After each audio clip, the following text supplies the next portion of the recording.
It's Friday, December 18, and this is your Barbados Today Evening News Update. The Congress of Trade Unions and Staff Associations is wary of calls by other groups to become members of the social partnership. President Edwin O'Neill told reporters while he supports efforts to hold wide consultations on the way forward for the country, the social partnership must remain as is to ensure it is not diluted. Barbados will need more than the International Monetary Fund if its economy is to fully recover. That's the view of former Minister of Tourism Richard Seeley, and he has called on government to start prioritizing. Speaking at the Democratic Labour Party's Asked to Be What's Memorial Lunchtime Lecture on the topic, exploring Barbados' relationship with the IMF, he insisted that meeting IMF targets was simply not enough. In exploring our relationship with the IMF, any government that is serious about its people that goes on an IMF program had better start thinking of IMF plus or beyond IMF.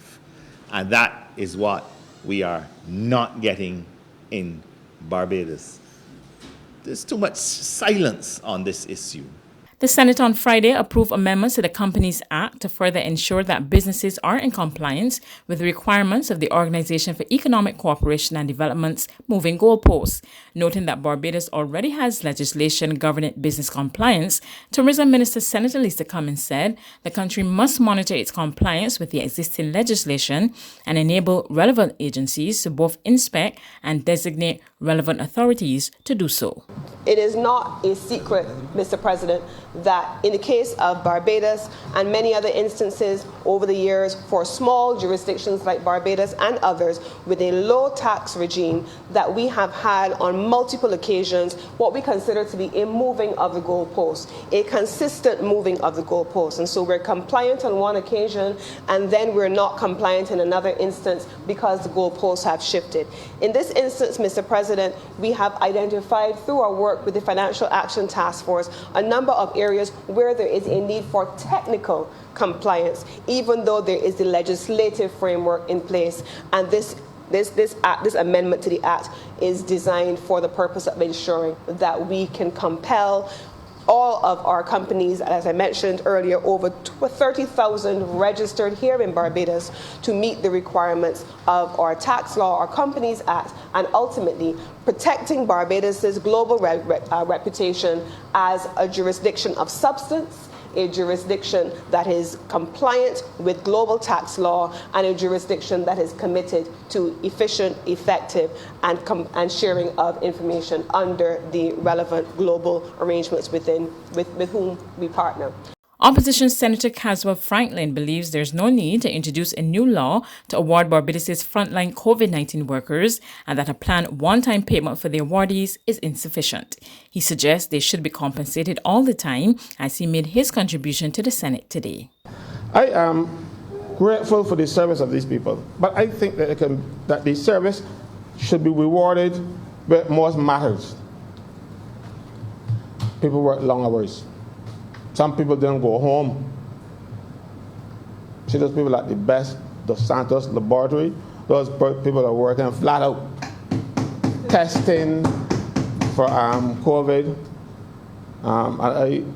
And they're working. I know one or two of them. And we're hearing about a one-time gratuitous payment. No, sir. I want no one-time gratuitous payment for these people. These people are entitled by law and by international conventions that the government signed on May 8, 1967 to pay them for work actually done. So if they work overtime, this is the Protection of Wages Convention that the government signed. Mind you, we were following that convention prior. But we actually committed ourselves to it when we became independent and signed the convention on May 8th, I think it is, May 8th, 1967. So people are entitled to be paid for work actually done. And these people are actually working. So one-time gratuitous payment will not suffice under the laws that we have. Barbados could be in line to receive its first batch of the coronavirus vaccine as early as March next year, along with other countries in the region. The assessment came Friday from Dr. Peter Figueroa, who chairs the Pan American Health Organization's Regional Immunization Technical Advisory Group. He says he intends to get inoculated against COVID-19, but expressed concern that developing countries such as those in the Caribbean could be left out in the cold when it comes to access. The mission is equitable global access to safe, quality, effective and affordable diagnostics, therapeutics, and vaccines. No one must be left behind. But it's worth looking at some of the lessons from the past, because even when effective tools have been available, too often some are protected and others are left out. This is just not acceptable. There's regional and international news after this short break.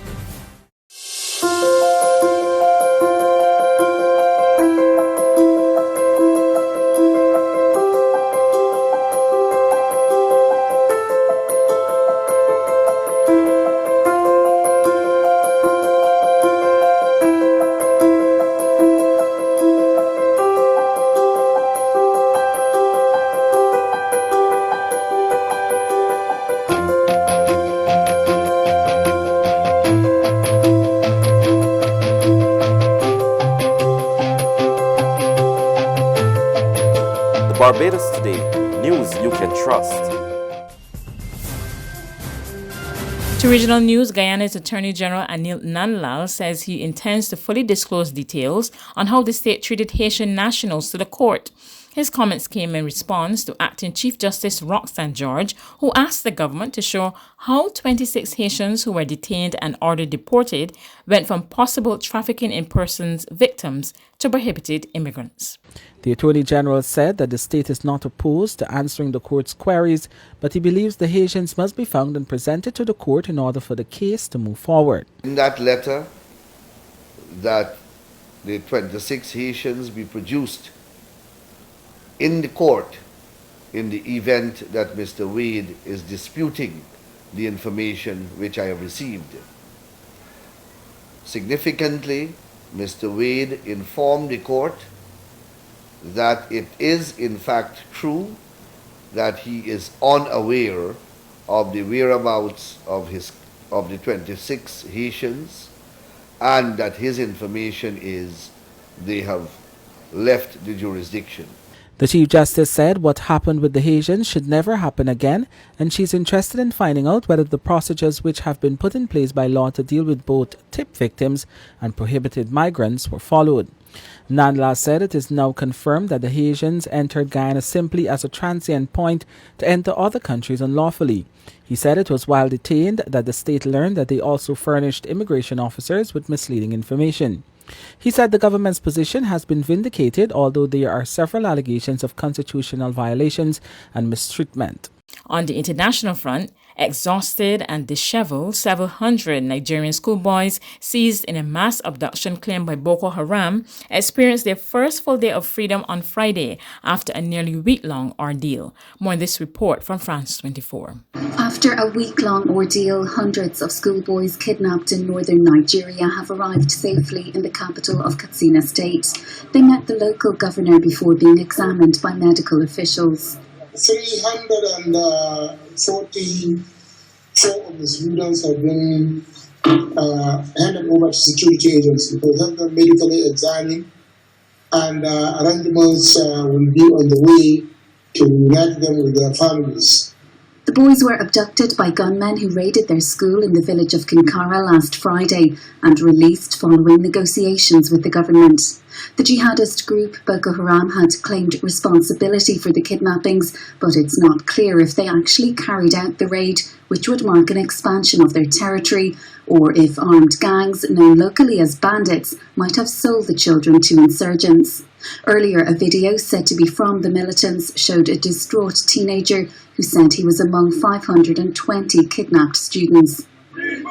The abductions came amid angry anti-government demonstrations. Nigeria has today been abandoned at the mercy of vicious insurgents, bandits, kidnappers, armed robbers, rapists, and assortment of hardened criminals who roam about and operate with ease.